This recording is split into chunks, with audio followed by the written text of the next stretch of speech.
Welcome to only IAS. स्वागत है आप सभी लोगों का current affairs revision for prelims 2022 में। मिसलेनियस करंट अफेयर्स के रिवीजन का ये हमारा दूसरा लेक्चर है। आज के इस सेशन में हम अक्टूबर महीने के मिसलेनियस करंट अफेयर्स को रिवाइज करेंगे। इस सेशन का first important article Senegal Mauritanian aquifer basin के बारे में है। जानेंगे इस आर्टिकल के बारे में। इसके पहले आप ये जान लीजिए कि एक्विफर जो एक अंडरग्राउंड लेयर होती है वाटर की, उसे कहा जाता है।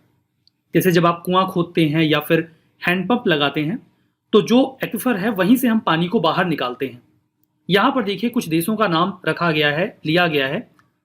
गाम्बिया, गिनी बिसाऊ, मॉरिटानिया और सेनेगल।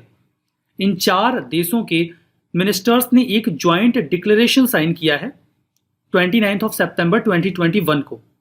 इसका उद्देश्य ये रहा कि जो सेनेगल मॉरिटेनियन एक्विफर बेसिन है, जहां पर बहुत सारा पानी पाया जाता है और लोगों की वाटर की नीड को ये बेसिन पूरा करता है, उसमें एक कोऑपरेशन सेटअप हो सके।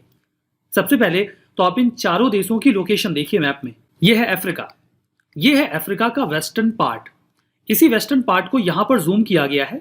यहां पर है मॉरिटानिया, उसे ही जूम करके यहां पर दिखाया गया है मॉरिटानिया। तो ये तो पहला कंट्री हो गया। दूसरा हो गया सेनेगल। तीसरी कंट्री यहां पर सेनेगल के बिल्कुल बीचों बीच है। मैं इसे रेड से कलर करता हूं। ये नदी जैसी बहती हुई आकृति में जो देश है ये है गाम्बिया। यहां पर इसका नाम नहीं लिखा गया है, मैं लिख देता हूं। ये गाम्बिया है और ये चौथा देश है गिनी बिसाऊ। इन चारों ने मिलकर इस कोऑपरेशन को स्टैब्लिश किया है। तो मैप में आपने इन देशों की लोकेशन को देख लिया। 4 वेस्ट अफ्रीकन कंट्रीज हैं ये, जिन्होंने एक लीगल इंस्टीट्यूशनल फ्रेमवर्क तैयार किया है ताकि इस बेसिन में पाए जाने वाले पानी को लेकर कोऑपरेशन स्टैब्लिश किया जा सके। अगर आप ध्यान दें तो वेस्ट अफ्रीका में इस जैसा ये एक पहला मैकेनिज्म है जहां पर ग्राउंड वाटर रिसोर्स को लेकर कोऑपरेशन की बात की गई है। सेनेगल मॉरिटेनियन एक्विफर बेसिन की अगर आप बात करें तो नॉर्थ वेस्ट अफ्रीका में अटलांटिक ओशन के मार्जिन पर पाया जाने वाला ये सबसे बड़ा बेसिन है। 3,50,000 स्क्वायर किलोमीटर के एरिया में ये फैला हुआ है और लगभग 24 मिलियन इनहेबिटेंट्स जो इस पूरे रीजन में रहते हैं, उनके ड्रिंकिंग वाटर की नीड को ये पूरा बेसिन कंप्लीट करता है। तो काफी अच्छी बात है कि ऐसा कोऑपरेशन स्टैब्लिश हो रहा है। हमारा next article emergency credit line guarantee scheme के बारे में है। अभी हाल ही में सरकार ने इस स्कीम को 31 मार्च 2022 तक एक्सटेंड कर दिया है। 4.5 लाख करोड़ का क्रेडिट है इस स्कीम के तहत। ये कोई नई स्कीम नहीं है। इसे कोविड-19 क्राइसिस से निपटने के लिए लॉन्च किया गया था। इसमें जब भी कोई व्यक्ति बैंक या एनबीएफसी के पास लोन मांगने जाता है तो बैंक उनसे गारंटी नहीं मांगता, बल्कि उन्हें लोन दे देता है। लेकिन इसमें तो बैंक के पैसे के डूबने का खतरा होगा। यही तो गारंटी सरकार दे रही है। Emergency credit line guarantee scheme. सरकार की ओर से गारंटी दे दी जाएगी कि आप एमएसएमईज को लोन दीजिए, आपका पैसा नहीं डूबेगा, डूबेगा तो हम भरेंगे। क्रेडिट जो है वो एक guaranteed emergency credit line facility के रूप में दिया जाएगा। जैसे कि गारंटी सरकार की ओर से एनसीजीटीसी यानी कि national credit guarantee trustee company की द्वारा ली जाती है। ये कोई गारंटी फी चार्ज नहीं करेंगे उन लैंडिंग इंस्टीट्यूशन से जो एमएसएमईज को लोन देंगे। इसमें ब्याज की दर को भी फिक्स किया गया है। मतलब आप बिना किसी गारंटी के लोन दे रहे हैं तो मनमाना ब्याज नहीं मांग सकते। इसमें बैंक्स और फाइनेंशियल इंस्टीट्यूशन के लिए बैंक को ब्याज दर को 9.25% पे कैप किया गया और एनबीएफसी जो कि हमेशा ही ज्यादा इंटरेस्ट चार्ज करते हैं उसमें भी 14% का कैप लगा दिया गया।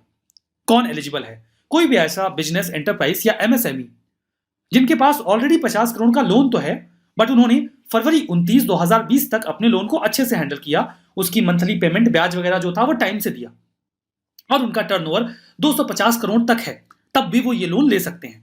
पहले ये कैप 25 करोड़ का था, बाद में इसे बढ़ा के 50 किया गया कि और ज्यादा लोग लोन ले सकें।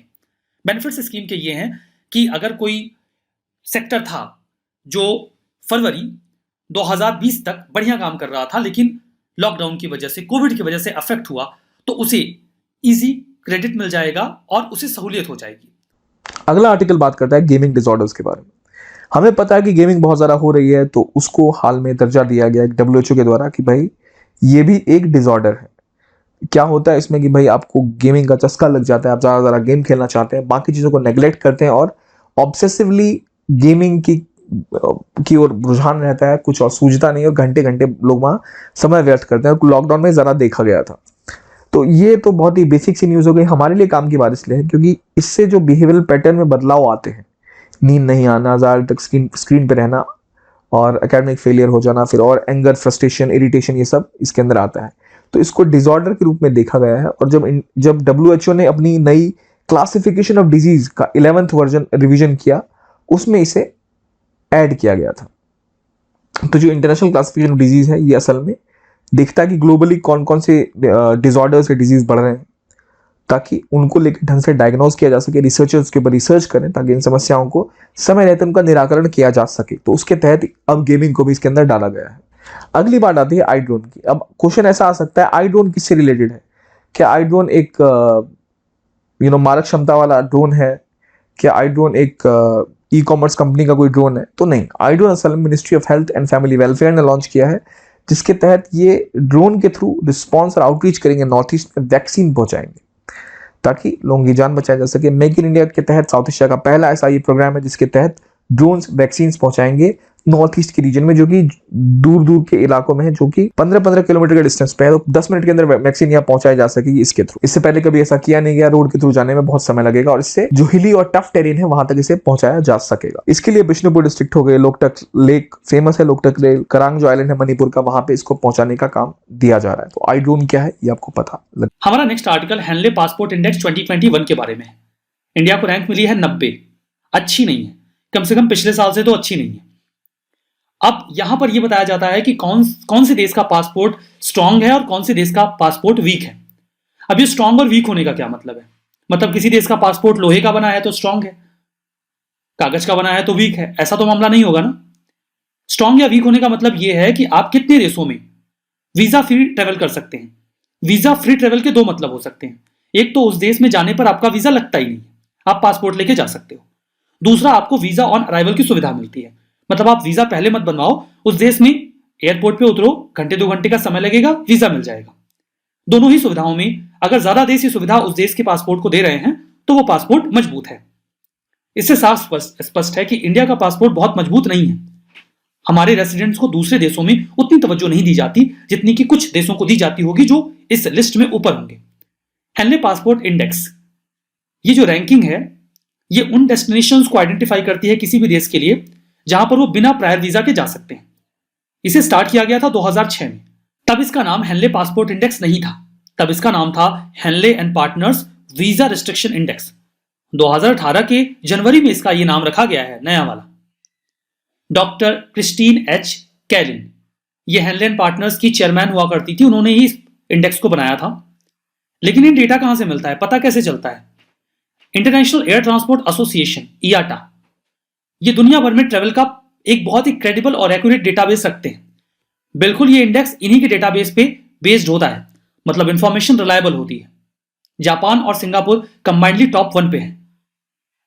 ये 192 देशों में इनके नागरिक वीजा फ्री जा सकते हैं। साउथ कोरिया और जर्मनी को सेकंड पोजीशन पे रखा गया है। इंडिया 2020 में 84th रैंक पे था, इस बार 90th पे है, मतलब हमारी सिचुएशन खराब है। इंडिया के लोग महज 58 कंट्रीज में वीजा फ्री जा सकते हैं, तो इंडिया को डेफिनेटली इस दिशा में काम करना चाहिए। हमारा नेक्स्ट आर्टिकल गुडुची के बारे में है। हो सकता है आप इस नाम से खुद को अपरिचित महसूस कर रहे हों, लेकिन एक नाम आप जरूर सुन चुके होंगे या जानते होंगे, वो है गिलोय। गिलोय को ही गुडुची कहा जाता है। कुछ समय पहले न्यूज में ये चल रहा था, कई सारे जर्नल्स में, सोशल मीडिया पे ये निकल के आया कि गुडुची या फिर गिलोय स्वास्थ्य के लिए हानिकारक है। ये काफी सरप्राइजिंग है क्योंकि हम सभी लोग जानते हैं कि गुडुची या फिर गिलोय स्वास्थ्य के लिए बहुत ही ज्यादा लाभदायक होता है और हजारों सालों से इसका इस्तेमाल ट्रेडिशनल मेडिसिन में होता रहा है। जब ये न्यूज फैली तो मिनिस्ट्री ऑफ आयुष ने इसका क्लैरिफिकेशन दिया। उन्होंने कहा कि चिंता करने की बिल्कुल कोई बात नहीं है, ऐसा कुछ भी नहीं है, चाहे ये किसी जर्नल में ही क्यों ना पब्लिश हो रहा हो। गुडुची या फिर गिलोय पूरी तरीके से सेफ है और इसका इस्तेमाल किया जाना चाहिए ट्रेडिशनल मेडिसिन के फॉर्म में, कहीं कोई दिक्कत नहीं है। तो गुडुची एक पॉपुलरली नोन हर्ब है। थेरेपी के लिए आयुष सिस्टम में काफी लंबे समय से इसका इस्तेमाल हो रहा है। ये बड़ा ग्लैब्रस पत्तों वाला एक पौधा होता है। इसके पत्तों की जो आकृति होती है वो दिलनुमा होती है। ये पूरे साल पाया जाता है। डेसिडुअस फॉरेस्ट का जो रीजन है वहां पर ये एक क्लाइंबिंग श्रब के रूप में देखने को मिलता है। इसके स्टेम्स बहुत ही कमजोर होते हैं और नरम होते हैं। इनके स्टेम्स का लार्जली इस्तेमाल किया जाता है।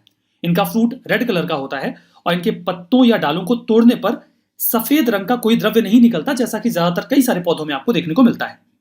वाइडली इसका इस्तेमाल किया जाता है फोक और आयुर्वेदिक सिस्टम में। बहुत सारे फायदे होते हैं, मेडिसिनल प्रॉपर्टीज बहुत सारी हैं।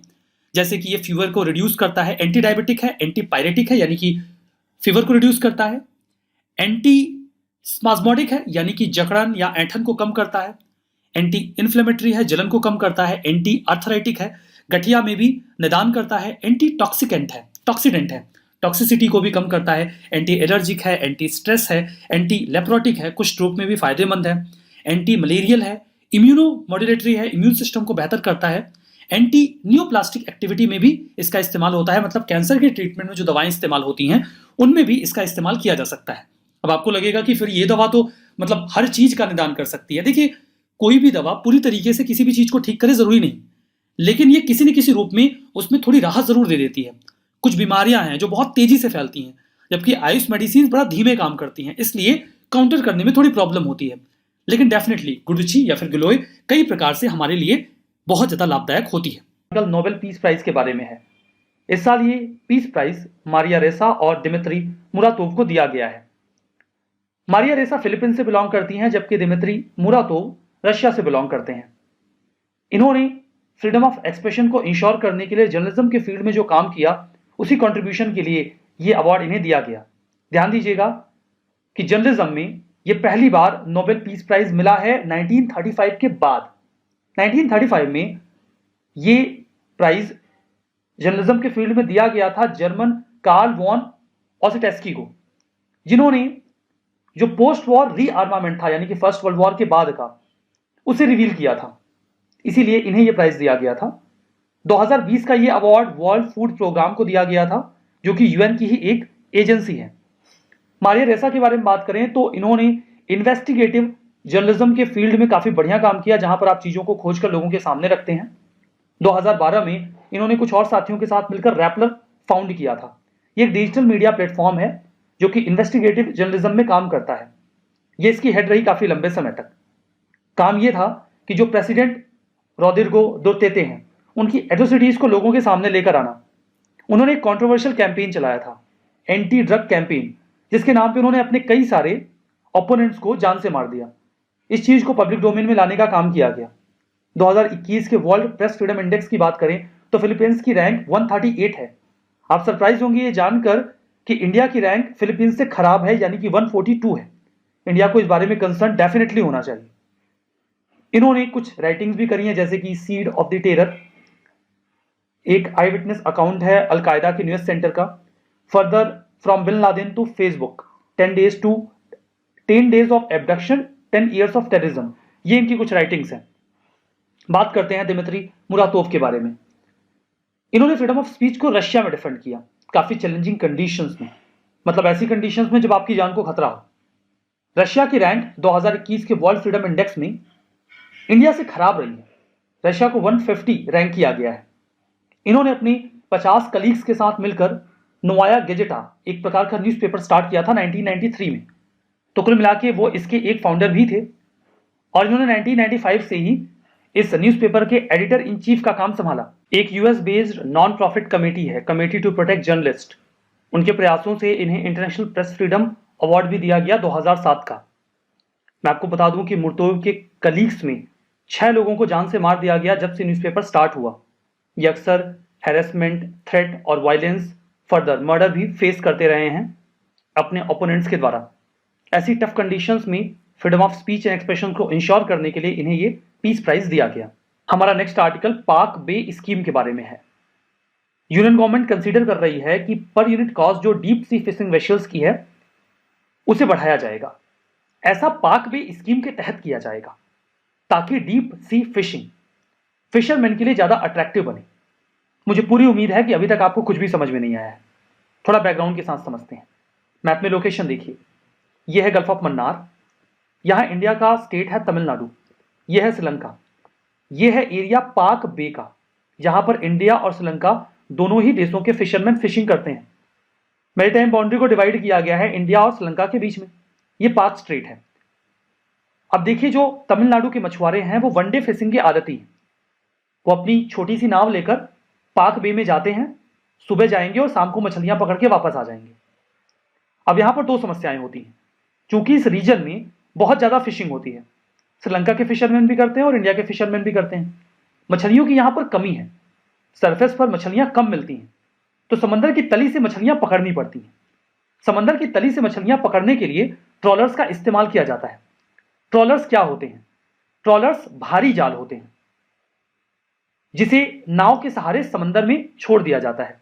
ये समंदर की तली में चले जाते हैं और तली से मछलियों को पकड़ते हैं। अब इसके दो नुकसान होते हैं।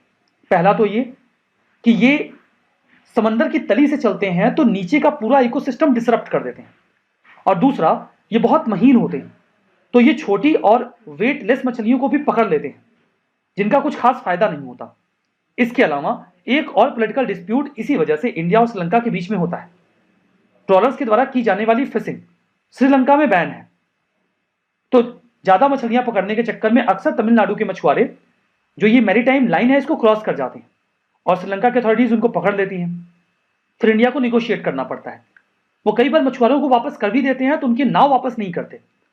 इस समस्या का समाधान क्या हो, इसके लिए सरकार काफी लंबे समय से परेशान थी। उन्होंने एक इसका सोल्यूशन निकाला। सोल्यूशन ये था कि पाक बे में ही फिशिंग क्यों की जाए। क्यों ना हम तमिलनाडु के किसान जो फिशरमैन हैं उनसे ये कहें कि आप डीप सी में जाएं और यहां पर जाकर फिशिंग करें, सारा विवाद ही निपट जाएगा और ट्रॉलर्स का इस्तेमाल आप बिल्कुल बंद कर दें। अब बात यह है कि जो डीप सी फिशिंग होती है वो एक दिन में नहीं की जा सकती। डीप सी फिशिंग में कम से कम 10 से 30 दिन का समय लगता है और इसके लिए बहुत भारी जहाज चाहिए होते हैं, शिप्स चाहिए होते हैं जो मजबूत हो, टेक्नोलॉजी इनेबल्ड हो, लंबे समय तक समंदर में रह सकते हो। तो ये बड़े शिप्स अगर उनके पास हैं, वेसल्स हैं, फिशिंग वेसल्स, तो वो डीप सी में जाके 10 से 30 दिन तक रहेंगे, मछलियां पकड़ेंगे, वहीं खाएंगे पिएंगे, और जब मछली जहाज भर जाएगा तो वापस लेकर आएंगे और बिडिंग में बेच देंगे। अगर ये कर लिया जाए तो सारी समस्याओं का निदान हो जाए।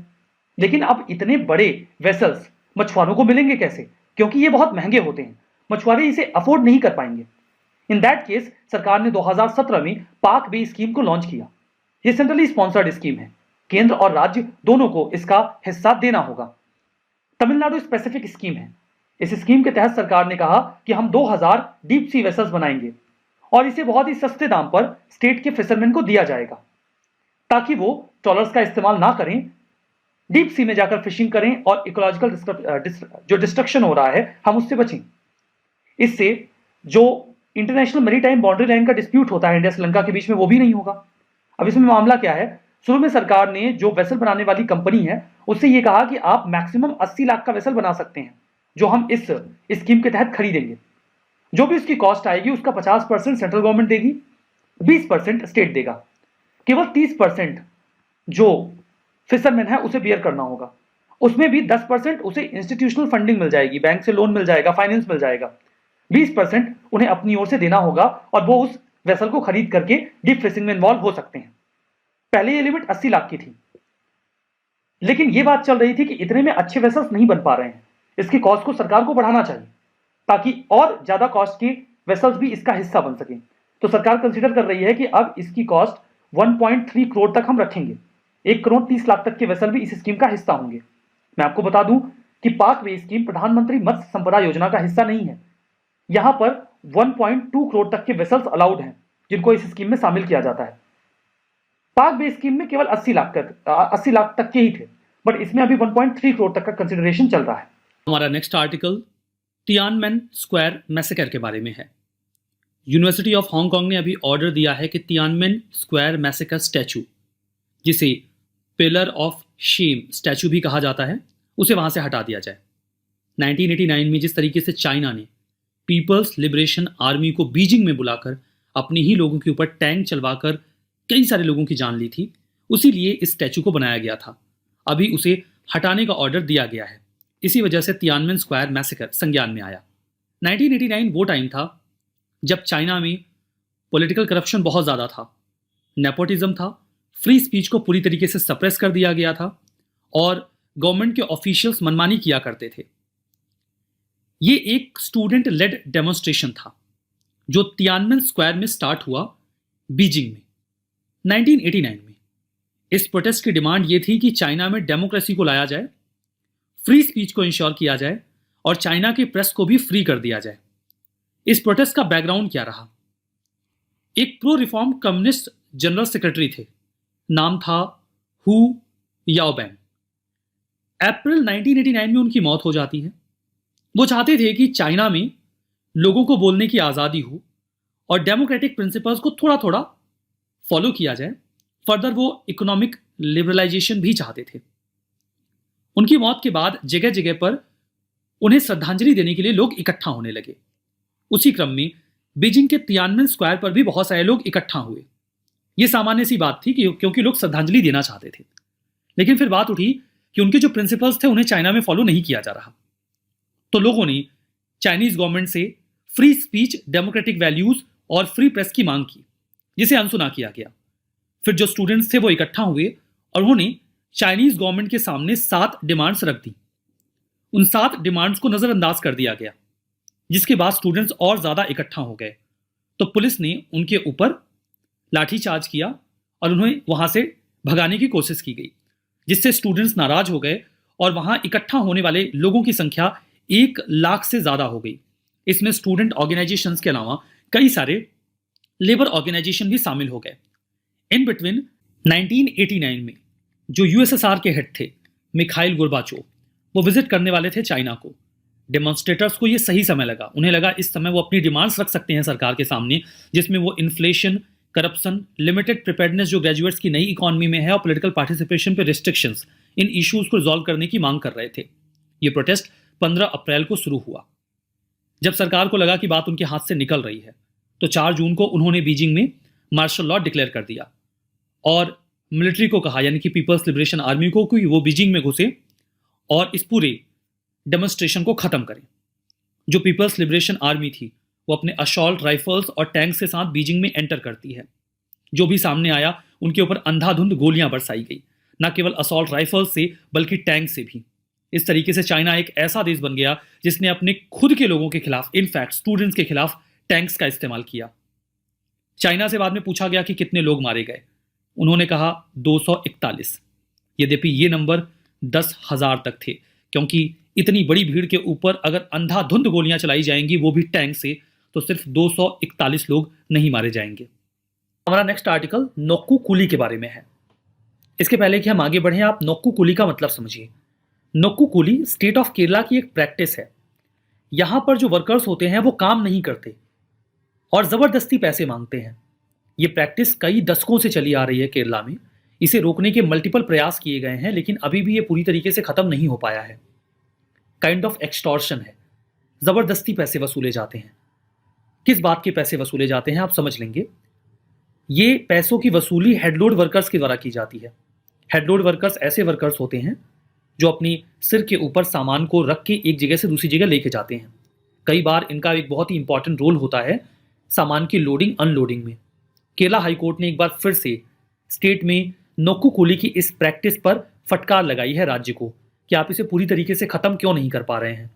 कुछ समय पहले एक न्यूज आई थी जिसमें इसरो के ट्रक्स को रोक दिया गया था और उनसे 10 लाख रुपए का नोक्कू कूली मांगा जा रहा था, जिसके बाद काफी लंबे समय तक उन ट्रक्स को रोका गया और स्टेट के चीफ मिनिस्टर के इंटरवेंशन के बाद ही उन ट्रक्स को छोड़ा गया। नोक्कू कूली की इस प्रैक्टिस में जो लेबर ऑर्गेनाइजेशंस होते हैं वो इन्वॉल्व होते हैं। काइंड ऑफ कार्टेल वर्क करता है। ये इस प्रिंसिपल पे वर्क करता है कि अगर आप अपनी व्हीकल इस जगह पर लेकर आए हैं तो यहां पर इस सामान को उतारने की जिम्मेदारी हमारी है और इस सामान को उतारने का हम पैसा लेंगे। कई बार जो ग्रुप्स इस सामान को उतारने का पैसा मांगते हैं वो एक बड़ा अमाउंट मांग लेते हैं, लाइक 1 लाख 2 लाख, और वो कुछ लोगों को लगवा के इस सामान को उतरवा देंगे।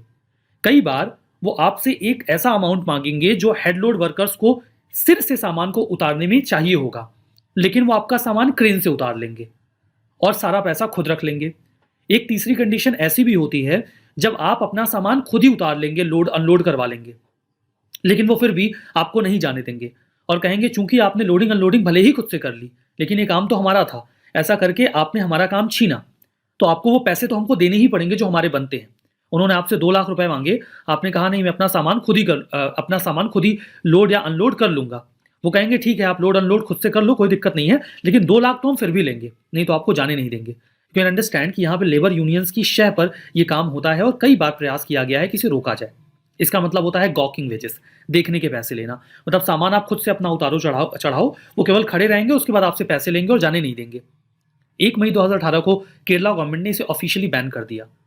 बैन के बावजूद ये लगातार प्रैक्टिस में है और हाई कोर्ट रिपीटेड डायरेक्टिव जारी कर चुका है कि इस प्रैक्टिस को राज्य में पूरी तरीके से समाप्त किया जाना चाहिए। हमारा नेक्स्ट आर्टिकल इंडोसल्फान के बारे में है। इंडोसल्फान एक प्रकार का पेस्टिसाइड होता है जिसे बनाया जाता है जो पेड़ पौधे हैं उनसे कीड़ों को या पेस्ट को मारने के लिए। ये ह्यूमन हेल्थ के लिए भी बहुत ज़्यादा नुकसानदेह होता है। केरला के कसरगोड डिस्ट्रिक्ट में एक जगह गोडाउन में इंडोसल्फान को रखा गया था।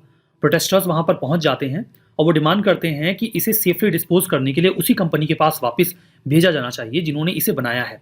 इसीलिए इंडोसल्फान न्यूज़ में आया। ये क्रीम से लेकर ब्राउन कलर का एक सॉलिड होता है जो या तो क्रिस्टल के फॉर्म में या फ्लेक्स के फॉर्म में पाया जाता है। इसका इस्तेमाल इंसेक्ट को कंट्रोल करने के लिए किया जाता है। कई बार फूड या नॉन फूड क्रॉप्स के लिए मेनली इनका यूज़ किया जाता रहा है। ये दो टाइप के फॉर्म्स में मिलते हैं जो कि एक ही केमिकल होता है, अल्फा या बीटा इंडोसल्फान उन्हें कहा जाता है। ये एयर, वाटर या सॉइल में छोड़ दिए जाते हैं जहां पर ये पेस्टिसाइड की तरह वर्क करते हैं। हेल्थ को ये बुरी तरीके से प्रभावित भी करते हैं। डिपेंड करता है कि हम इससे कितना एक्सपोज हुए हैं। इनहेल कर लेना या स्किन पर इनका लग जाना या इन्हें किसी तरीके से शरीर के अंदर ले लेना, ये ह्यूमन हेल्थ के लिए बहुत ज़्यादा नुकसानदेह होता है। 2012 में एक गोडाउन से ये लीक कर गया था जिसके बाद काफ़ी ज़्यादा ह्यू एंड क्राई मचा था और इन्हें नए गोडाउन में शिफ्ट किया गया था एक ऑपरेशन के नाम पे, that was operation blossom spring. Organic farming को बढ़ावा दिया जाए और इस प्रकार के पेस्ट रेजिस्टेंट या केमिकल्स का यूज ना किया जाए, इसके लिए इस प्रकार के प्रोटेस्ट अक्सर होते रहते हैं। Article geospatial energy map of India के बारे में है। इसके पहले कि हम इसके बारे में डिटेल में बात करें, सबसे पहले आप जियोस्पेशियल का मतलब समझ लीजिए। जियो का मतलब आप समझ रहे हैं, something that is related to earth. Spatial का मतलब होता है something that is related to place, मतलब अर्थ पर किसी लोकेशन से संबंधित अगर हम कोई बात करते हैं तो उसे जियोस्पेशियल कहा जाता है। अब यहाँ पर एनर्जी मैप की बात की जा रही है। एनर्जी के कई सारे सोर्सेस हो सकते हैं ना, coal, diesel, natural gas, nuclear energy, hydro energy. इन सभी एनर्जीज का क्या जो स्पेशल डेटा हमारे पास अवेलेबल है वो अगर हम एक मैप के फॉर्म में प्रोवाइड करवा दें तो उससे बहुत सहूलियत हो जाएगी प्लानिंग करने में, पॉलिसी मेकिंग करने में। तो ऐसा ही एक मैप अभी तैयार किया गया है कि कौन से एनर्जी के सोर्सेस इंडिया में किस स्टेट में किस जगह पे पाए जाते हैं और उनकी क्या स्थिति है। इस मैप को बहुत ही साइंटिफिकली तैयार किया गया है। नीति आयोग ने अभी इसे लॉन्च किया है। इसे तैयार किया गया है नीति आयोग के द्वारा, जहां पर उन्होंने कोलैबोरेट किया Indian Space Research Organisation ISRO के साथ। चूंकि इसे बहुत ही साइंटिफिकली डेवलप किया गया है, यू कैन सी कि कौन से एनर्जी के सोर्सेस कहाँ पर अवेलेबल हैं। स्टेट वाइज डेटा मिल जाएगा, सेक्टर वाइज डेटा मिल जाएगा। इसके अलावा उनके ट्रांसपोर्टेशन की क्या व्यवस्था है, किसकी क्या कैपेसिटी है, वहाँ पर इंफ्रा की सिचुएशन क्या है, ये सब कुछ जानकारी मिल जाएगी। इससे इन्वेस्टर्स को इन्वेस्ट करने में आसानी होगी, पॉलिसी मेकर्स को पॉलिसी मेकिंग में आसानी हो जाएगी। होलिस्टिक पिक्चर सभी प्रकार के एनर्जी रिसोर्सेज की एक मैप में मिल जाएगी। अगर ये मैप अलग अलग फॉर्म में देखना है, लाइक डेटा एनालाइज करके देखना है, वेन डायग्राम में देखना है, चार्ट के फॉर्म में देखना है, उस हर फॉर्म में उसे देखा जा सकता है। ये इंडिया में जो एनर्जी इंस्टॉलेशंस हैं उनको विजुलाइज करने में मदद करेगा, चाहे वो कन्वेंशनल पावर प्लांट हों, ऑयल गैस के वेल्स हों, पेट्रोलियम रिफाइनरीज हों, कोल फील्ड्स हों या फिर कोल ब्लॉक्स हों, सबकी जानकारी मिल जाएगी इस सिंगल मैप में। डिस्ट्रिक्ट वाइज डेटा भी आसानी से एक्सेस किया जा सकेगा। एनर्जी पावर प्लांट के और रिन्यूएबल एनर्जी रिसोर्सेज के भी कहाँ पर क्या पोटेंशियल है ये भी समझ में आ जाएगा। सिग्निफिकेंस यही है कि प्लानिंग में आसानी होगी, इन्वेस्टमेंट डिसीजन लेने में भी आसानी होगी। फर्दर कौन सा एरिया ज़्यादा रिस्क में है वो पता होगा तो हम डिजास्टर के केस में भी खुद को ज़्यादा प्रिपेयर कर पाएंगे। यहाँ पर वही जानकारी आपको दी गई है कि जियो स्पेशियल मैपिंग का मतलब क्या हुआ। काइंड ऑफ एनालाइजिंग टेक्निक है। हम अर्थ पर किसी लोकेशन को एनालिसिस के फॉर्म में फिट कर देते हैं किसी मैप के ऊपर। वो प्रॉपर डेटा होता है जो टेरेस्ट्रियल हो सकता है, ज्योग्राफिकल हो सकता है, kind of geographic information system आप बोल सकते हैं इसे, GIS। ट्रेडिशनल मैपिंग से ये अलग है। ट्रेडिशनल मैपिंग में आपने एक मैप बनाया और उसमें कुछ लोकेशंस को स्पॉट कर दिया। ये कंप्यूटराइज्ड डेटा होता है जिसे आप कस्टम मैप के फॉर्म में देख सकते हैं, मतलब अलग अलग नीड के हिसाब से अलग अलग फ्रेम में देख सकते हैं। आपको पाई चार्ट चाहिए तो आप देख लीजिए, आप वेन डायग्राम में उसे देखना चाहते हैं तो देख लीजिए, आप चार्ट के फॉर्म में देखना चाहते हैं तो देख लीजिए, जैसे देखना चाहते हैं देख के एनालाइज कर लीजिए। हमारा नेक्स्ट आर्टिकल अर्थ शॉर्ट प्राइस के बारे में है। एक दिल्ली बेस्ड एंटरप्रेन्योर हैं, नाम है विद्युत मोहन। उन्हें ये प्राइज़ अभी हाल ही में मिला है, इस वजह से ये काफ़ी न्यूज़ में रहा। सबसे अच्छी बात यह है कि ये prize for the first time दिया गया है, पहली बार। इसे इंस्टीट्यूट किया गया था 2020 में और 2021 में इसका ये पहला एडिशन था। पहले एडिशन में ही इंडिया के एक इंडिविजुअल को ये प्राइज़ मिल गया। क्यों मिला? उन्होंने एक इनोवेटिव टेक्नोलॉजी डेवलप की है जिसके माध्यम से वो एग्रीकल्चरल वेस्ट को रिसाइकिल करते हैं फ्यूल में। तो काफ़ी अच्छी बात है, इन्वायरमेंट के लिए काफ़ी बढ़िया चीज़ है। इसे इन्वायरमेंट के फील्ड का ऑस्कर भी कहा जा रहा है, मतलब काफ़ी सिग्निफिकेंट प्राइज़ होगा ये, उन लोगों को दिया जाएगा जो इन्वायरमेंट की फील्ड में अच्छा कर रहे हैं। इस अवार्ड को इंस्टीट्यूट किया गया है Prince William and royal foundation के द्वारा, जिसे कैम्ब्रिज के ड्यूक और ड्यूशेस के द्वारा फाउंड किया गया है। ये वहाँ के कुछ एलीट टाइटल्स हैं। इको ऑस्कर चूँकि काफ़ी सिग्निफिकेंट बनाया गया है, जैसे कि बॉलीवुड मूवीज़ के लिए ऑस्कर दिया जाता है, काफ़ी प्रेस्टीजियस प्राइज़ होता है, बिल्कुल वैसे ही इसे इन्वायरमेंट का ऑस्कर कहा जा रहा है। ऑब्जेक्टिव ये है कि हर साल 5 फाइनलिस्ट को ये प्राइज़ दिया जाएगा जिन्होंने क्लाइमेट क्राइसिस को फाइट करने के लिए कोई बहुत बढ़िया सोल्यूशन निकाला हो। अभी तो प्लान यही है कि ये प्राइज़ हम 10 सालों के लिए देंगे, यानी कि 2021 से 2030 तक ही ये प्राइज़ दिया जाएगा। यहाँ पर इस प्राइज़ का नाम अर्थ शॉट प्राइज़ ही क्यों रखा गया? क्योंकि इसके पहले जॉन एफ कैनेडी ने एक प्रोग्राम लॉन्च किया था मून शॉट का। 1962-63 के दौरान ये वहाँ के प्रेसिडेंट थे यूएस के। उस दौरान प्लान ये था, एक कोल्ड वॉर का समय था, यूएसए और यूएसएसआर के बीच में एक स्पेस रेस चल रही थी कि मून पे पहले कौन जाएगा। तो प्लान ये था मून शॉट प्रोग्राम के जरिए कि यूएसए को सबसे पहले मून पे पहुंचाया जाए। ये प्रोग्राम सक्सेसफुल भी रहा और यूएसए की ओर से पहला इंसान 1969 में मून पे लैंड कर गया। 2021 में 5 कैटेगरीज में 5 लोगों को ये जो प्राइज़ है वो दिया गया। 5 कैटेगरीज रही: restoration protection of nature, air cleanliness, ocean revival, waste free living और climate action. Earthshot Prize Council एक काउंसिल होगी जो 15 फाइनलिस्ट चुनेगी 3 कैटेगरीज में और उनमें से एक को चूज कर लिया जाएगा हर कैटेगरी में। ये जो काउंसिल है इसमें ग्लोबल स्पोक्स पर्सन होंगे जो इन्वायरमेंट के फील्ड में बेहतर काम कर चुके हैं या कर रहे हैं। एक हिस्टोरियन है डेविड एटनबरो, वो इन 5 फाइनलिस्ट को 2021 से 30 के बीच में ये जो प्राइज़ है वो देंगे। प्राइज़ मनी 1 मिलियन यूरो की होगी। ये काफ़ी बड़ा अमाउंट भी है। इससे डेफिनेटली जो इन्वायरमेंट में काम करने वाले लोग हैं वो इंसेंटिवाइज होंगे और ये एक अच्छा प्रेसिडेंस भी सेट करेगा। हमारा नेक्स्ट आर्टिकल DLX1 जीन के बारे में है। IIT कानपुर के रिसर्चर्स ने अभी एक पार्टिकुलर जीन को डिस्कवर किया है जिसे नाम दिया गया है DLX1। उनका ये मानना है कि जो प्रोस्टेट कैंसर होता है ये इसमें एक बहुत ही की रोल प्ले करता है। सबसे पहले तो मैं आपको बता देता हूँ कि प्रोस्टेट कैंसर क्या होता है। देखिए, प्रोस्टेट कैंसर किसी भी इंसान के प्रोस्टेट में होता है। प्रोस्टेट एक ग्लैंड होती है जो कि मेल रिप्रोडक्टिव सिस्टम में पाई जाती है, ब्लैडर के जस्ट नीचे और यूरेथ्रा के बिल्कुल पास में। देखिए, ये ह्यूमन पेनिस है, इसके ऊपर यहाँ पर एक ग्लैंड आपको दिख रही है, इसे ही प्रोस्टेट ग्लैंड कहा जाता है।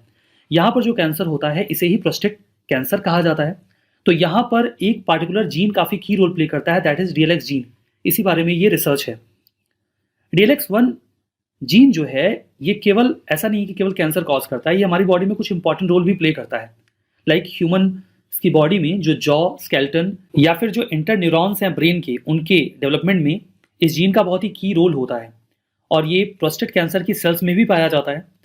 यहाँ पर स्टडी में ये पाया गया कि जो DLX1 प्रोटीन है ये ट्यूमर्स के डेवलपमेंट और ग्रोथ में भी एक बड़ा रोल प्ले करता है और इसीलिए कैंसर को भी डेवलप करता है। तो एक इनहिबिटर, मतलब एक ऐसा मॉलिक्यूल जो इसके कैंसर के डेवलपमेंट को रोक सके, उसको रिसर्चर्स ने अभी एक्सपेरिमेंट किया एक माइस के ऊपर, एक थेरेपी की स्ट्रेटजी के फॉर्म में, जहां पर उन्होंने ये कहा कि वो ट्रीट कर सकते हैं ऐसे प्रोस्टेट कैंसर को जहां पर DLX1 ज़्यादा संख्या में हो, ज़्यादा मात्रा में हो, या DLX1 पॉजिटिव प्रोस्टेट कैंसर आप कह सकते हैं। आर्टिकल नेब्रा स्काई डिस्क के बारे में है। सबसे पहले इसके पहले कि हम बात करें कि कॉन्टेक्स्ट क्या है, आप समझ लीजिए कि ये नाम इसे क्यों दिया गया है।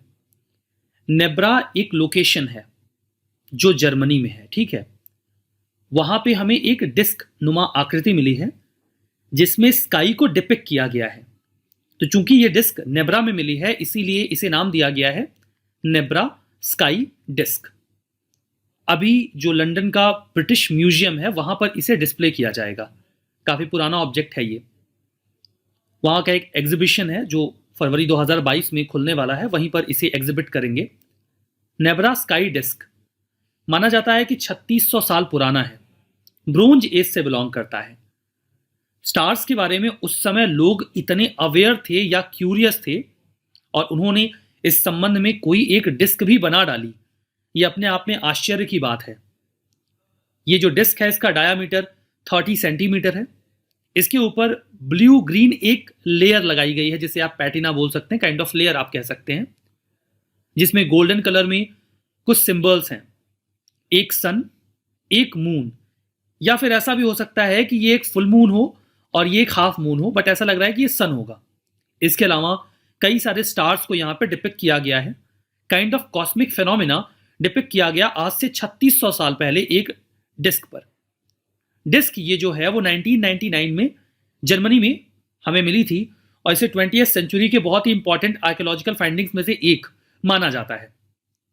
जहां पर ऐसा माना जा रहा है कि जब इसे बरी किया गया है तो किसी रिचुअल के फॉर्म में बरी किया गया होगा, बिकॉज केवल ये डिस्क ही बरी नहीं की गई थी, बल्कि इसके साथ दो बहुत ही प्रेशियस शोर्ड यानी कि तलवारें थी, दो कुल्हाड़ियां थी, दो स्पाइरल आर्म्स रिंग्स थी और दो ब्रोंज के चिसल थे। चिसल यानी कि वो छिन्नी जिससे हम पत्थर में छेद करते हैं या गढ़ाई का काम करते हैं। जर्मनी के नेब्रा में इसे खोजा गया था। ऐसा माना जा रहा है कि भगवान को डेडिकेट करके इसे बरी कर दिया गया होगा। वर्तमान में जो इसकी कीमत बताई जा रही है दैट इज अप्रोक्सीमेटली $11 मिलियन। और ऐसा भी कहा जा रहा है कि इस डिस्क से सिमिलर एक दूसरी डिस्क भी होगी जो कहीं और बरी की गई होगी। हमें अभी वो मिली नहीं है, मे भी आने वाले समय में हमें वो डिस्क भी मिल जाए।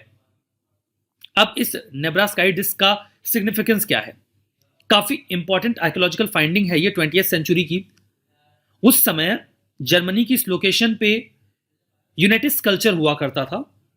1600 BC के आसपास की हम बात कर रहे हैं, यूरोप के कई सारे रीजन्स में।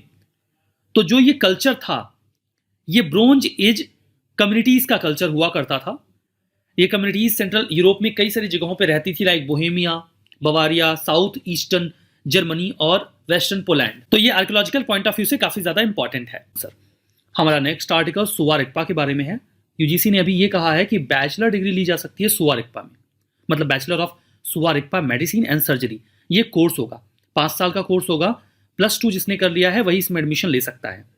सुवा रिग्पा को आमची सिस्टम ऑफ मेडिसिन भी कहा जाता है। काफी पुराना है, काफी लंबे समय से चला आ रहा है, वेल डॉक्यूमेंट मेडिसिन का सिस्टम है।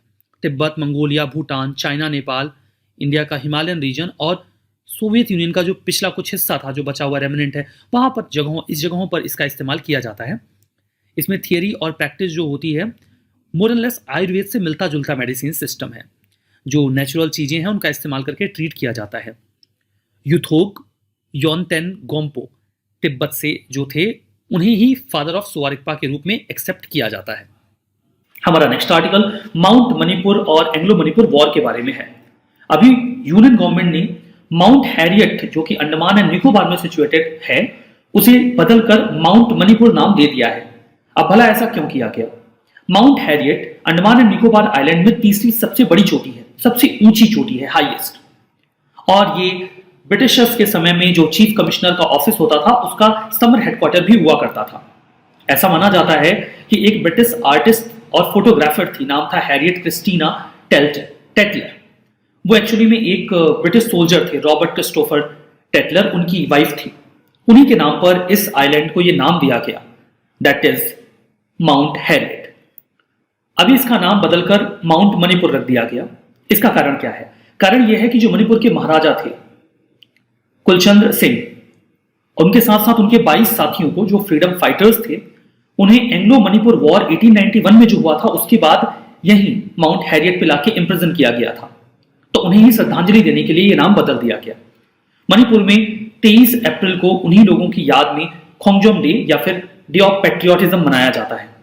अगर हम एंग्लो मणिपुर वॉर ऑफ 1891 की बात करें तो देखिए इसे एक बहुत ही इंपॉर्टेंट इवेंट माना जाता है मणिपुर की हिस्ट्री, जहां पर किंगडम ऑफ मणिपुर ने ब्रिटिश राज के खिलाफ लड़ाई लड़ी। लगभग 1 महीने तक ये बैटल चला।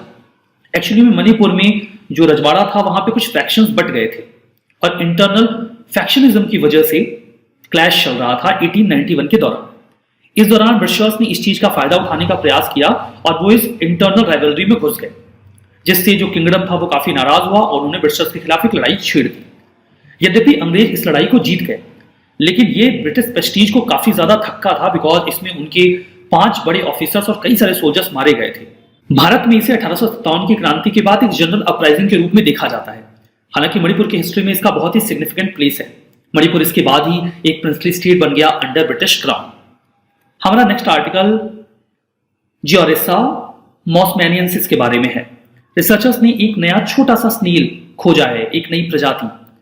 ये मावसमई में खोजी गई है। ये एक गांव है मेघालय का, वहां के लैंडस्टोन कीओ में ये स्नेल की प्रजाति मिली है। इस प्रजाति का आखिरी बार जो कोई डिस्कवरी हुई थी वो 1851 में हुई थी। ये यूजुअली मिट्टी में, सबटेरेनियन हैबिटेट में या लोलैंड ट्रॉपिकल फॉरेस्ट में पाए जाते हैं। जो भी एरिया कैल्शियम रिच हो ऐसे ही सरफेस पे ये रहना पसंद करते हैं। अगर हम मावसमई केव की बात करें तो छोटा सा गांव है मावसमई, जो कि ईस्ट खासी डिस्ट्रिक्ट में मिलेगा मेघालय के। मावसमई का मतलब होता है ओथ स्टोन। खासी लैंग्वेज में हम स्पेशली बात कर रहे हैं। खासी लोग केव को क्रीम बोलते हैं। वहाँ की क्रीम कह लीजिए या फिर केव कह लीजिए, वहाँ पर ये मिला है। 1195 मीटर की ऊंचाई पर ये केव सिचुएटेड है और किंशी रिवर है, वहीं से वाटर का फ्लो इस केव पर जाता है। Next article India internet governance forum के बारे में है। इसके पहले कि हम इस आर्टिकल पे आगे बढ़े, मैं आपको बताना चाहूंगा कि इंटरनेट गवर्नेंस का क्या मतलब होता है। इंटरनेट पूरी तरीके से डिसेंट्रलाइज है, कोई इंटरनेट को ओन नहीं करता, इसीलिए इंटरनेट पर एक्टिविटीज को रेगुलेट करना मुश्किल है। इंटरनेट के फील्ड में कई सारे स्टेक होल्डर्स इन्वॉल्व होते हैं, जैसे कि governments, internet service providers, telecom companies, civil societies यानी कि हम और आप, और कई सारे अन्य स्टेक होल्डर्स। इन सभी लोगों को मिलकर डिसाइड करना होता है कि इंटरनेट वर्क कैसे करेगा।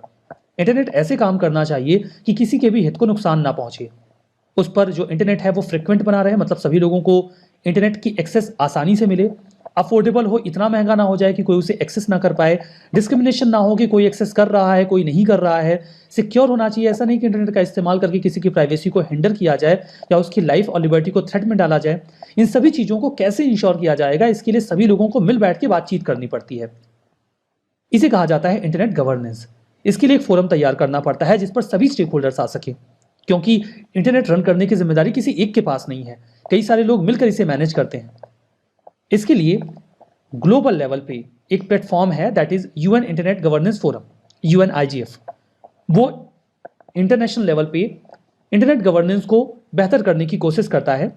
इसी के मैंडेट के भीतर इंडिया में भी इंडिया इंटरनेट गवर्नेंस फोरम बनाया गया है। अभी एक इवेंट IIGF ऑर्गेनाइज करवाएगा, जिसमें मिनिस्ट्री ऑफ इलेक्ट्रॉनिक्स के साथ साथ NIXI, national internet exchange of India, और कई सारे स्टेक होल्डर्स इन्वॉल्व होंगे। ये 8 से 11 नवंबर के बीच में कंडक्ट किया जाएगा। इंटरनेट गवर्नेंस फोरम एक मल्टी स्टेक होल्डर प्लेटफॉर्म है। जैसा कि आपको समझ में आ गया कि इंटरनेट के फील्ड में कई सारे स्टेक होल्डर्स इन्वॉल्व होते हैं। इनका मुद्दा ये होता है कि हम ऐसी पॉलिसीज बनाएं कि इंटरनेट का इस्तेमाल सही तरीके से किया जा सके, ये ओपन और इंक्लूसिव प्रोसेस हो। IGF में ग्लोबल इंटरनेट गवर्नेंस इकोसिस्टम में जो भी स्टेक होल्डर्स इन्वॉल्व हैं वो आ जाते हैं, government, industry, civil society, academia, जिसका मैंने पहले भी नाम लिया है। इस बार का जो थीम था that was empower India through power of internet. हमारा next article zero waste cities challenge के बारे में है। WaterAid circular economy network ने अभी अनाउंस किया है अपने फाइनलिस्ट को अपने जीरो वेस्ट सिटीज चैलेंज के डोमेन में। वाटर एड है क्या? ये यूके बेस्ड एक इंटरनेशनल NGO है, नॉन गवर्नमेंटल ऑर्गेनाइजेशन। इन्होंने ये चैलेंज शुरू किया था, जीरो वेस्ट सिटीज चैलेंज। ये चैलेंज 3 सिटीज में कंडक्ट किया गया था, जोहान्सबर्ग में जो कि साउथ अफ्रीका की सबसे बड़ी सिटी है, हो चिन सिटी जो कि वियतनाम में है, और गुवाहाटी आसाम, आप जानते ही होंगे। कंपटीशन का उद्देश्य ये था कि हम सॉल्यूशंस ट्रैप करें, जो हमारे पास रिसोर्सेस हैं उनको हम कैसे इफ़िशिएंटली इस्तेमाल कर पाएंगे, वेस्ट कलेक्शन कैसे बढ़िया हो सकता है, जो भी कचरा हम इकट्ठा कर रहे हैं हम उसे कैसे रिसाइकिल कर सकते हैं। तो साउथ अफ्रीका, वियतनाम और इंडिया में ये चैलेंज कंडक्ट किया गया। ये एक प्रोग्राम का हिस्सा था जिसके ज़रिए हम सर्कुलर इकोनॉमी को इनकरेज करने की कोशिश कर रहे हैं, ताकि इंक्लूसिव लाइवलीहुड की अपॉर्चुनिटीज शहरों में क्रिएट की जा सके। अब ये सर्कुलर इकोनॉमी का भला क्या मतलब होता है? सर्कुलर इकोनॉमी एक ऐसा मॉडल है प्रोडक्शन और कंजम्पशन का जिसमें कई सारे कंपोनेंट इन्वॉल्व होते हैं। जैसे कि एक प्रोडक्ट आपने परचेज किया, उसे यूज करने के बाद ट्रैश बना दिया, यानी कि कचरे में फेंक दिया। अब ये सर्कुलर इकोनॉमी में नहीं गया। कई बार ये होता है कि हम अपने मोबाइल को बिना खराब किए ही, मींस वो आउट ऑफ यूज नहीं हुआ है, यूज में ही है, लेकिन हम एक नया मोबाइल फ़ोन ले लेते हैं और उसे किनारे कर देते हैं। थोड़े दिनों के बाद हम उसका इस्तेमाल बंद कर देते हैं। इसमें कई सारी चीज़ें होती हैं, sharing, leasing, reusing, repairing, refurbishing, recycling. अब इसमें होता क्या है कि अगर मान लीजिए एक मोबाइल है, आप उसे नया खरीदने की बजाय रिपेयर करवाते हैं, तो जो एक पर्सन उसकी रिपेयरिंग में इन्वॉल्व है उसे जॉब मिल जाएगी। या फिर आप उसे जो कलेक्शन सेंटर्स हैं वहाँ पर दे देते हैं, तो उसके जो कंपोनेंट यूज़ होने वाले हैं उन्हें रीयूज़ करके नए तरीके से मैन्युफैक्चर कर लिया जाएगा, या हम उसे रिसाइकिल कर लेंगे, तो रिसाइकलिंग का जो प्रोसेस है उसमें कई सारे लोग एम्प्लॉयड हो जाएंगे। मतलब जो इकोनॉमी है उसका एक सर्कल क्रिएट हो, ना कि एक आर्टिकल उसका प्रोडक्शन होने के बाद सीधा ट्रैश में कन्वर्ट हो जाए। तो अगर हम इसे आसानी से बढ़िया से कर पाते हैं तो हम वेस्ट, पॉल्यूशन, क्लाइमेट चेंज और बायोडाइवर्सिटी लॉस जैसे कई सारी समस्याओं से थोड़ी बहुत राहत पा सकेंगे। बिकॉज जो कचरा है हम उसे कम करेंगे, हम उसे सर्कुलर इकोनॉमी में, रिसाइकलिंग में, रिपेयरिंग में इन्वॉल्व कर देंगे। ठीक है, 10,000 यूरो अवार्ड करने की बात की गई है टू इनोवेशन सॉल्यूशंस को इस चैलेंज के तहत, जिन्होंने वेस्ट को रिड्यूस करने के लिए या रिसोर्स इफिशियंसी के लिए बढ़िया काम किया है इन तीनों सिटीज़ में। यहाँ पर एंटरप्रेन्योर्स जो हैं उनसे ये कहा जाता है कि आप इनोवेटिव बिजनेस आइडिया लेकर आइए, अगर आपका आइडिया बढ़िया लगा तो हम आपको रिवॉर्ड करेंगे। 2 विनर्स को चूज किया गया है, श्री गुरु प्लास्टिक को और इनसाइड आउट को, क्योंकि उन्होंने सर्कुलर इकोनॉमी और प्लास्टिक के यूसेज को रिड्यूस करने के लिए अपने सॉल्यूशंस दिए थे। हमारा नेक्स्ट आर्टिकल बन्नी बफेलो आईवीएफ के बारे में है। पहला आईवीएफ काफ इसी बफेलो ब्रीड से बर्थ लेता है, जन्म लेता है। इस ब्रीड का नाम है बन्नी। ये बफेलो की एक ब्रीड है, प्रजाति है। ऐसा कहा जा रहा है कि इस आईवीएफ काफ के जन्म लेने के बाद इंडिया में जो इन विट्रो फर्टिलाइजेशन का मैकेनिज्म है वो अपने नेक्स्ट लेवल पे पहुंच गया है। सबसे पहले तो इन विट्रो फर्टिलाइजेशन का मतलब क्या होता है। इन विट्रो, पहले तो मैं इन विट्रो का मतलब बता देता हूं। इन विट्रो का मतलब होता है with in the glass. Latin word है इन विट्रो, इसका मतलब होता है ग्लास के भीतर। मतलब कांच का जो भी एक बर्तन है उसमें ये फर्टिलाइजेशन करवाया जाता है। आपको आइडिया लग गया होगा कि लैब में करवाया जाता है। ये कैटल्स और ह्यूमंस दोनों में ही हो सकता है। इसमें करते क्या है कि जो फीमेल है उनका जो ओवा है या फिर एग है उसे लेते हैं, और जो मेल है उसका स्पर्म लेते हैं। उसको फर्टिलाइज करवाया जाता है एक कल्चर्ड मीडियम में, लेबोरेटरी में। जब वो फर्टिलाइज हो जाते हैं और एम्ब्रायो कल्चर स्टार्ट होता है, तब उसे वापस से फीमेल में इम्प्लांट कर दिया जाता है, उसके यूट्रस में। मतलब जो बच्चा पैदा होगा वो तो फीमेल के यूट्रस से ही पैदा होगा, लेकिन उनका जो फर्टिलाइजेशन है वो हम लैब में करवा देंगे।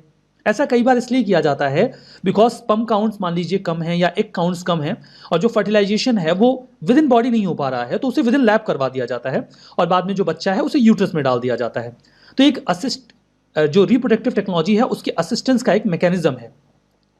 इसी प्रक्रिया का इस्तेमाल करके यहाँ पर इस काफ को जन्म दिलवाया गया है। 6 बन्नी आईवीएफ प्रेगनेंसीज कंडक्ट की गई थी, जिनमें अभी एक बच्चा ये पैदा हुआ है। एक फार्मर है विनय एल वाला, जो कि सुशीला एग्रो फार्म का हिस्सा है, धनेज, जो सोमनाथ डिस्ट्रिक्ट में है गुजरात में, वहीं पर इस काफ ने जन्म लिया है। खैर ये मैन्यू डिटेल्स आपके काम की नहीं है। इसके बाद एक रास्ता खुल जाता है कि हम बन्नी बफेलो, जो कि काफ़ी रेयर स्पीसीज है, उसका मास प्रोडक्शन कर सकते हैं। एक्सट्रीम वेदर कंडीशन में भी ये बफेलो की प्रजाति बहुत बढ़िया काम करती है। वाटर स्केर्स एटमॉस्फेयर में भी इनका जो मिल्क प्रोडक्शन है वो काफ़ी अच्छा होता है, और ये 16 लीटर तक पर डे मिल्क दे सकते हैं। इन्हें कुची या फिर कुंडी भी पुकारा जाता है, जो वहाँ की लोकल कम्युनिटीज़ हैं मालधारीज, उनके द्वारा। इनका जेनेटिक मेकअप थोड़ा डिफरेंट है बाकी के जो कॉमन ब्रीड्स हैं उनसे, इसीलिए इनका मिल्क प्रोडक्शन पोटेंशियल काफ़ी ज़्यादा होता है। हमारा नेक्स्ट आर्टिकल बराक वैली के बारे में है। एक एसएमईज इंडिविजुअल ने कंट्रोवर्सी क्रिएट कर दी। उन्होंने ये बोल दिया कि आसाम का बाइफर्केशन होना चाहिए और एक नया राज्य बनना चाहिए, बराक वैली स्टेट। देखिए, इंडियन स्टेट ऑफ आसाम का ये जो नीचे का हिस्सा है बिल्कुल साउथ का, उसके 3 डिस्ट्रिक्ट बराक वैली में आते हैं। वो 3 हैं चाचर, करीमगंज और हैलाकंडी। यहाँ पर एक इंपॉर्टेंट सिटी है सिलचर। वो कह रहे हैं इन तीनों को मर्ज करके आप बराक वैली स्टेट बनाओ। नाम इसे इसलिए मिला है बराक वैली बिकॉज यहाँ से बराक रिवर फ्लो करती है। उनका ये कहना है कि यहाँ पर जो लैंग्वेज बोली जाती है वो मेजरली बंगाली है, लेकिन एसएमईज लैंग्वेज और कल्चर को यहाँ पे फोर्स किया जाता है, इम्पोज किया जाता है। इस संबंध में 2 लोगों को गिरफ्तार भी किया गया है, क्योंकि वहाँ के जो एसएमईज इंडिविजुअल्स हैं उनका ये कहना है कि एसएमईज कल्चर और लैंग्वेज की इंसल्ट है। हमारा next article national fund to control drug abuse के बारे में है। Ministry of social justice and empowerment ने रिकमेंड किया है कि जो national fund to control drug abuse है, मतलब एक जो फंड का कॉर्पस तैयार किया गया है, हम उसका इस्तेमाल डी एडिक्शन के लिए क्यों नहीं करते? मतलब उस पैसे को हम खर्च करें, जिन लोगों को ड्रग्स की लत लग गई है हम उसे छुड़ाने का प्रयास करें, बजाय इसके कि हम केवल पुलिसिंग एक्टिविटी पर फोकस करें कि कोई ड्रग्स का इस्तेमाल ना करे। अगर किसी को लत लग गई है तो उसे निकालने की भी आवश्यकता है, अगर संभावना बनती है तो। एक्चुअली में ये जो फंड है इसका फॉर्मेशन हुआ था narcotic drugs and psychotropic substance act of 1985 के तहत। इसमें एक नॉमिनल कॉर्पस है लगभग 23 करोड़ रुपए का।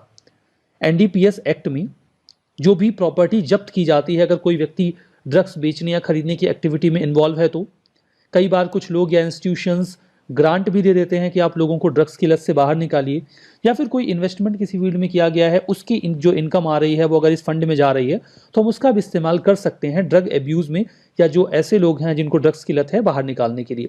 फंड का इस्तेमाल किया जा सकता है इलिसिट ट्रैफिकिंग जो नार्कोटिक्स है उसे कॉम्बैट करने के लिए, जो एडिक्ट्स हैं उन्हें रिहेबिलिटेट करने के लिए और ड्रग एब्यूज़ को प्रिवेंट करने के लिए। वर्ल्ड हेल्थ ऑर्गेनाइजेशन ने ड्रग एब्यूज़ को डिफाइन किया है किसी भी हार्मफुल या hazards use of psycho active substance के रूप में, जिसमें अल्कोहल और इलिसिट ड्रग ये सब कुछ आ जाते हैं। हमारा नेक्स्ट आर्टिकल एम्बरग्रिस के बारे में है। अभी फॉरेस्ट डिपार्टमेंट के ऑफिशियल्स ने सीज किया है 8 केजी एम्बरग्रिस। मुथोपेट जो थिरुवरुर डिस्ट्रिक्ट में है वहाँ पर 2 पर्सन्स को इसलिए अरेस्ट भी किया गया है। एम्बरग्रिस एक्चुअली में फ्रेंच वर्ड है ग्रे एम्बर के लिए। जनरली इसे व्हेल ऑमिट यानी कि व्हेल मछली की उल्टी भी कहा जाता है। एक सॉलिड वैक्सी सब्सटेंस होता है, जैसे मोम जैसा एक पदार्थ होता है ये स्पर्म व्हेल के इंटेस्टाइन में पाया जाता है। स्पर्म व्हेल की एक प्रजाति है। केवल 1% स्पर्म व्हेल्स में ही ये एम्बरग्रिस पाए जाने की संभावना होती है। इसमें मिलते हैं एल्कलॉइड, एसिड और एक स्पेसिफिक कंपाउंड एम्बरग्रिस में मिलता है जिसे एम्बरीन कहा जाता है। ये कोलेस्ट्रॉल जैसा ही एक पदार्थ होता है जो व्हेल मछली के इंटेस्टाइन में मिल जाता है। ये व्हेल मछली की बॉडी से निकलने के बाद पानी पर तैरता रहता है और समंदर के किनारे लग जाता है। काफ़ी महंगा पदार्थ है। 1 किलो एम्बरग्रिस की कीमत लगभग 1 करोड़ होती है इंटरनेशनल मार्केट में। इतनी कीमत क्यों होती है? कीमत तो तभी होगी जब उसकी कोई यूटिलिटी हो। तो इसकी बहुत हाई यूटिलिटी है परफ्यूम मार्केट में। ये परफ्यूम की फ्रेग्रेंस को बहुत लंबे समय तक मेंटेन करता है और मस्क कस्तूरी की जो महक होती है उसे क्रिएट करता है, इसीलिए इसकी बहुत ज़्यादा डिमांड होती है। दुबई जैसे देशों में जो परफ्यूम मार्केट है उसमें इसकी बहुत हाई डिमांड होती है। एंशियंट इजिप्शियंस भी इसके बारे में जानते थे, वो इसे जलाते थे सुगंध फैलाने के लिए। इसका इस्तेमाल ट्रेडिशनल मेडिसिन और स्पाइसेस के रूप में भी किया जाता था। हमारा next article time for India drive के बारे में है। इस ड्राइव को लॉन्च किया है स्वीडन ने। स्वीडन एक यूरोप का देश है। यूरोप के नॉर्थ में आपको यहाँ पर देखिए ये यूरोप छोटा सा दिखाया गया है। नॉर्थ में आप जाएंगे तो यहाँ पे नॉर्वे है, ये स्वीडन है, यहाँ पे बाल्टिक सी है, यहाँ पे फिनलैंड है, ये जर्मनी है, ये डेनमार्क है, ये पोलैंड है, लिथुआनिया है, लातविया है, एस्टोनिया है। तो ये स्वीडन है जिसकी हम बात कर रहे हैं। कोविड के बाद काफ़ी दिक्कत हुई है ट्रेड में।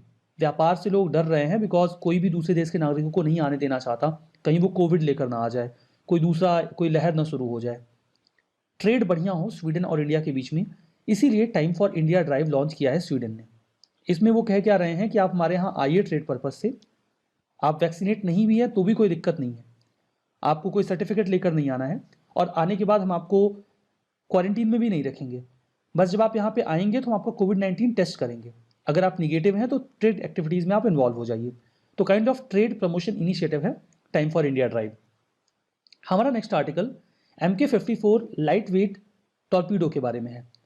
डिफेंस मिनिस्टर ने भी एक कॉन्ट्रैक्ट साइन किया है यूएसए की गवर्नमेंट के साथ, जिसके तहत हम यूएसए से MK54 टॉर्पीडोज और उसके जो एक्सपेंडेबल्स हैं वो खरीदने वाले हैं, जैसे कि चाफ और फ्लेयर्स। चाफ और फ्लेयर्स का इस्तेमाल किया जाता है किसी भी ऐसी मिसाइल को डाइवर्ट करने के लिए जो आपके फाइटर एयरक्राफ्ट या फिर मिसाइल का जो भी हीट सिस्टम है उसे डिटेक्ट करके उसे कॉपी कर रहा है या उसे फॉलो कर रहा है। जैसे जो फाइटर जेट है उसके पीछे हीट निकलती है, कई बार मिसाइल्स उसे फॉलो करती हैं हिट करने के लिए, तो आप चाफ या फ्लेयर्स छोड़ देते हैं, वो इतनी ज़्यादा हीट जनरेट कर देते हैं एटमॉस्फेयर में, वो कंफ्यूज हो जाता है कि मुझे किसे हिट करना है, इसे हिट करना है, किसे करना है। तो चाफ और फ्लेयर्स भी हम खरीदेंगे। ये हमारी इंडियन नेवी का एंटी सबमरीन वॉरफेयर एयरक्राफ्ट जो P8I है उसमें इस्तेमाल किया जाएगा।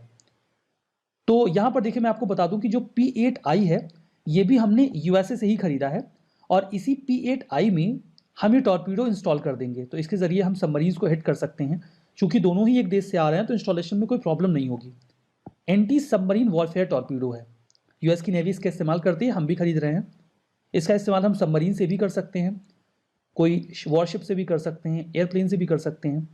इसे लाइट वेट हाइब्रिड टॉर्पीडो के नाम से भी पुकारा जाता है।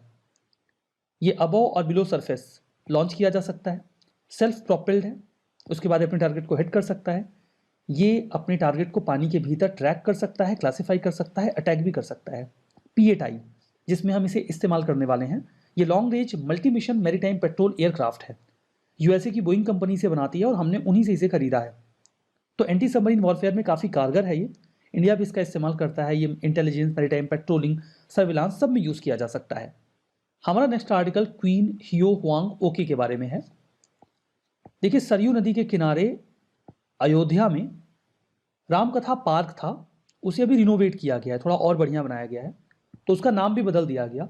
अब उसका नाम रामकथा पार्क नहीं होगा, रैदर उसका नाम होगा क्वीन हियो हुआंग ओके मेमोरियल पार्क। अब ये भला है कौन? क्वीन हियो हुआंग ओके एक कोरियन क्वीन है जिनके बारे में माना जाता है कि वो अयोध्या की ही थी। ये नाम क्वीन हियो हुआंग ओके तो उन्हें तब मिला जब उनका विवाह कोरिया के राजा से हुआ। उसके पहले उनका नाम सूरी रत्ना था। वो राजकुमारी थी अयोध्या की, राजा पद्मसेन और इंदुमती की बेटी थी। पद्मसेन जी जो कौशल का पूरा एरिया है जिसमें उत्तर प्रदेश का काफ़ी हिस्सा कवर हो जाता है, उस समय यहाँ पे यूपी से लेकर उड़ीसा तक के रीजन में रूल करते थे। एक रात को उनको सपना आया जिसमें ईश्वर ने उनसे कहा कि आप अपनी बेटी का विवाह कोरिया में करिए। तो उन्होंने एक शिप के माध्यम से अपनी बेटी को कोरिया भेजा और वहाँ पर वहाँ के राजा से उनका विवाह हुआ। समगुक यूसा, ये 3 किंगडम्स का एक अकाउंट है जिसमें तीनों राज्यों के बारे में जानकारी है। ये 3 राज्य आपको याद रखने की आवश्यकता नहीं है, गोगुरियो या बैगजे और सिल्ला, इन तीनों के बारे में वहाँ बातचीत है। 13वीं सेंचुरी में इस अकाउंट को लिखा गया था। वहाँ पर ये कहानी लिखी है कि कैसे अयोध्या की एक राजकुमारी का विवाह साउथ कोरिया में होता है। ये घटना 2000 साल पहले की है। 48 BC में जो प्रिंसेस हैं वो ट्रेवल करके कोरिया जाती हैं अयुता से। मेंशन ये है कि अयुता अयोध्या को ही कहा गया है, हालांकि इसमें विवाद भी है। और उनका विवाह किम सूरो से हुआ जो कि ग्युमग्वान गया, जो वहाँ का रीजन है साउथ ईस्टर्न कोरिया में, वहाँ के राजा थे। कंसेंसस नहीं है। कुछ लोग कहते हैं कि अयुता अयोध्या नहीं है, रदर थाईलैंड का अयुथया किंगडम है और ये रानी वहाँ की थी, ना कि अयोध्या की। विवादित है, लेकिन ज़्यादातर अकाउंट्स ये कहते हैं कि वो अयोध्या की ही थी, तो इसमें ज़्यादा कंसेंसस है। प्रिंसेस बाई बोट ट्रेवल करती हैं और वहाँ जाकर किंग सूरो से उनका विवाह होता है। फिर उनका नाम क्वीन हियो हुआंग ओके हो जाता है। एक पगोड़ा इंडिया लाया गया है जो ऐसा माना जाता है कि जब वो जा रही थी यहाँ से तो उनके साथ भेजा गया था। जापान में सुनामी वगैरह का खतरा रहता है तो ओशन गॉड को काम करने के लिए यहाँ से भेजा गया था, जो उनके टॉम के नज़दीक में प्लेस किया गया था। एक गोल्डन एग भी वो कोरिया लेकर गई थी जो ग्रेनाइट से बना हुआ है एक्चुअली में। तो ये सारी बातें रानी के बारे में। हमारा नेक्स्ट आर्टिकल तजाकिस्तान के मिलिट्री बेस के बारे में है। ये न्यूज़ में रहा। न्यूज़ में ये आया कि चाइना ने तजाकिस्तान में एक मिलिट्री बेस बना रखा है और वे एक दूसरा और भी बना रहे हैं, जिसका मेन टारगेट अफगानिस्तान को वॉच करना या वहां इंटरवीन करना है। हालांकि चाइना ने इस बात से इनकार किया है, लेकिन मोरलेस ये क्लियर है कि जो भी कंस्ट्रक्शन किया जा रहा है वो मिलिट्री बेस के पर्पस से ही है। कंस्ट्रक्शन हो रहा है ये तो तय है, वो किस पर्पस से हो रहा है इस पर विवाद है, लेकिन कोई पागल तो है नहीं, सबको पता है it is a kind of military base. तो देखिए ये तजाकिस्तान है। ये जो मैं लाइन ड्रॉ कर रहा हूँ, मैं अफगानिस्तान में लाइंस ड्रॉ कर रहा हूँ, ठीक है। ये अफगानिस्तान है, तो अफगानिस्तान देखिए यहाँ भी है, ये भी अफगानिस्तान ही है, और यहाँ पर चाइना दिख रहा है आपको। तो ये मिलिट्री बेस इन्होंने बना रखा है जो चाइना के बिल्कुल क्लोज है और अफगानिस्तान के भी काफ़ी नज़दीक में है तजाकिस्तान में, जो ईस्टर्न गोर्नो बदख्शन ऑटोनॉमस प्रोविंस है, अगर मैं इसे सही बोल रहा हूँ तो, और पामीर माउंटेन्स है, वहीं पर इसे बनाया गया है। प्लान तो ये है कि इसे तजाकिस्तान ही ओन करेगा, उनकी जो रैपिड रिएक्शन ग्रुप है वो ओन करेंगे, लेकिन चाइना फाइनेंस कर रहा है $10 मिलियन इसके कंस्ट्रक्शन के लिए। देखिए तजाकिस्तान के जो अपने मिलिट्री बेस हैं वहाँ पर रशिया और इंडिया की मिलिट्री की प्रेजेंस है, ये तो तय है, लेकिन चाइना ऑल टुगेदर एक नया मिलिट्री बेस बनाने की प्लानिंग कर रहा है। एक बार ये बेस तैयार हो गया और तजाकिस्तान ने ये चाइना को दे दिया तो ये दूसरी ओवरसीज चाइनीज सिक्योरिटी फैसिलिटी बन जाएगी आफ्टर जिबूती। जिबूती जो कि हॉर्न ऑफ अफ्रीका का एक देश है, देखिए यहाँ पे है जिबूती, ये इथियोपिया है, ये सोमालिया है, कीनिया है, यहाँ पर चाइना का एक मिलिट्री बेस है, तो ये उनका दूसरा हो जाएगा। अब अगला आर्टिकल है हमारा मीनाकारी के बारे में। अभी मीनाकारी क्या है? ये एक तरह की आर्ट है जो मुगलों ने इंट्रोड्यूस की थी इंडिया में। इसके अलावा राजा मान सिंह ने 16वीं सदी में इसको पैट्रोनेज दी थी जयपुर में। और इसके अलावा यहाँ पर हम यूज करते हैं इस चीज को बहुत सी अलग अलग चीजों के लिए। जैसे इस डेकोरेशन को हम यूज करते हैं डिस्प्ले ऑर्नामेंट्स में, ज्वेलरीज में, फ्रेम्स में, वॉसेस में, कंटेनर्स में और सर्विंग डिशेस में भी। अब यहाँ पे जो आपका पेंट है ये एनामल पेंट होता है जिसे हम किसी भी मेटल या सिरेमिक के ऊपर करते हैं। अभी रिसेंटली इंडिया ने एक मीनाकारी चेस को गिफ्ट की है यूएस के वाइस प्रेसिडेंट को, जिसकी वजह से ये न्यूज में रहा है आर्टिकल। तो इस आर्टिकल में इतना ही। धन्यवाद। तो आज के इस सेशन में बस इतना ही। Thank you very much.